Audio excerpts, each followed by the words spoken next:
माझ्या चॅनलवर आज तुमचं स्वागत आहे आणि आज आपण नाशिकला आलेलो आहोत आणि नाशिकमधील हे एक प्रसिद्ध मंदिर आहे काळाराम मंदिर आणि त्या मंदिराची मी तुम्हाला थोडक्यात माहिती सांगणार आहे.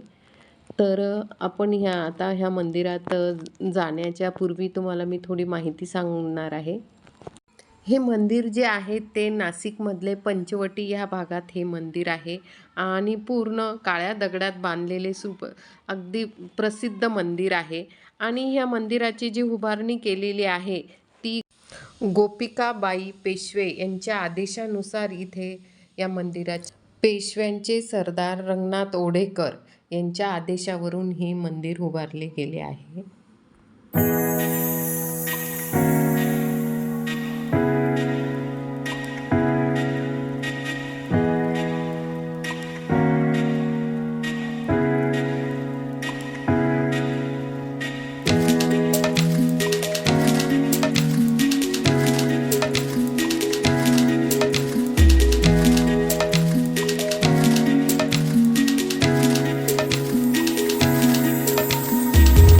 या मंदिराचे कोरीव काम अगदी पाहण्यासारखे आहे आणि हा जो सभा मंडप आहे हा 40 खांबांचा आहे.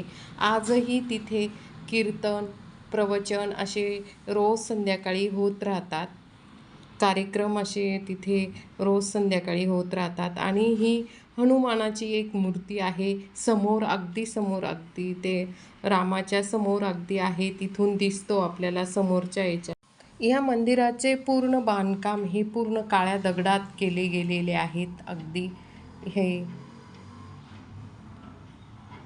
हा जो सभा मंडप आहे पूर्ण काळ्या दगडात केलेला आहे, म्हणून त्याला जे आहे तर काळाराम असे मंदिराचे नाव दिलेले आहे.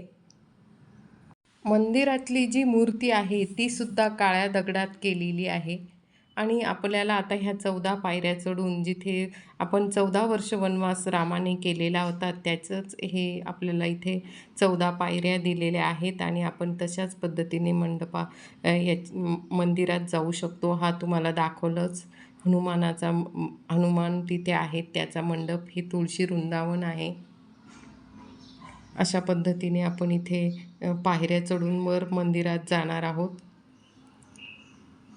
ह्या ज्या मूर्त्या तिथे सापडलेल्या आहेत तिथे आपल्या गोदा पात्रात सापडलेल्या आहेत. जिथे रामाची मूर्ती सापडली आहे तिथे रामकुंड आहे.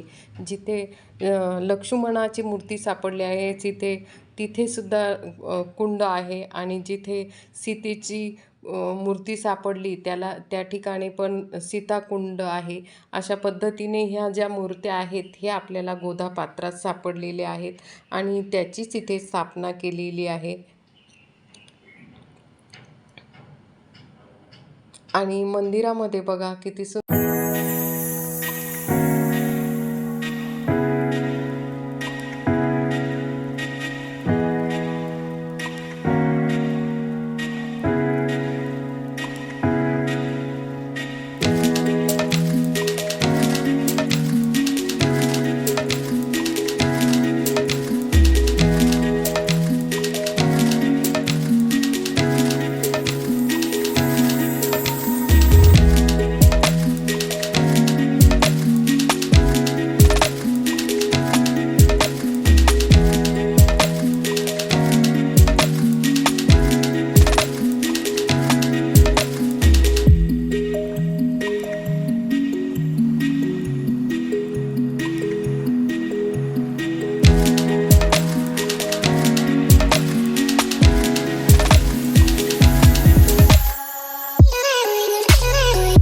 तसेच या मंदिरामध्ये रामदास स्वामींचं कायम वास्तव्य राहायचं.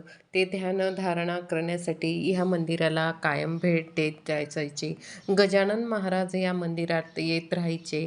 अशा पद्धतीने हा जो मंदिराचा जो कळस आहे तो सुद्धा सोन्याचा आहे. तो पण जे गोपिकाबाई होत्या त्यांच्या याच्यात जो झालेला होता तर त्यांनी हा सोन्याचा कळस केलेला आहे. आणि अशा पद्धतीने ह्या मंदिराची अशी छान अशी सुबक अशी उभारणी केलेली आहे. अगदी पूर्ण काळ्या दगडातलेलं आहे. आजूबाजूला पण इथे जे आहेत.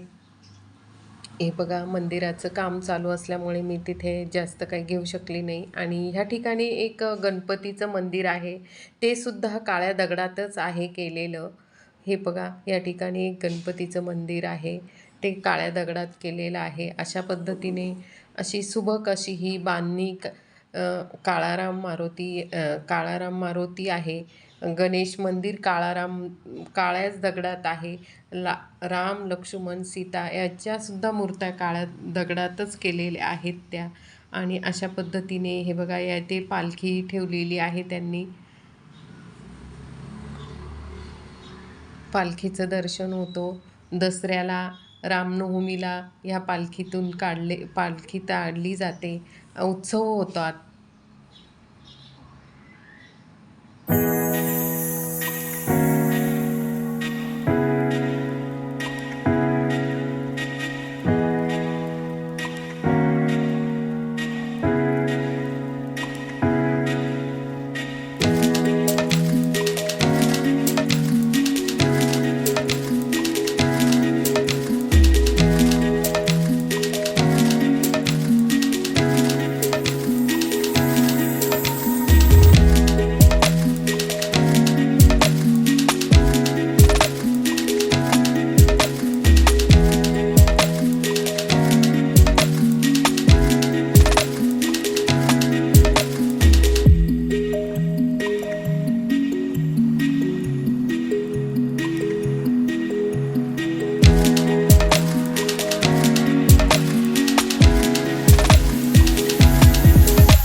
तुम्हाला जर माझा व्हिडिओ आवडला असेल तर जरूर माझ्या चॅनलला सबस्क्राईब करा आणि लाईक करा.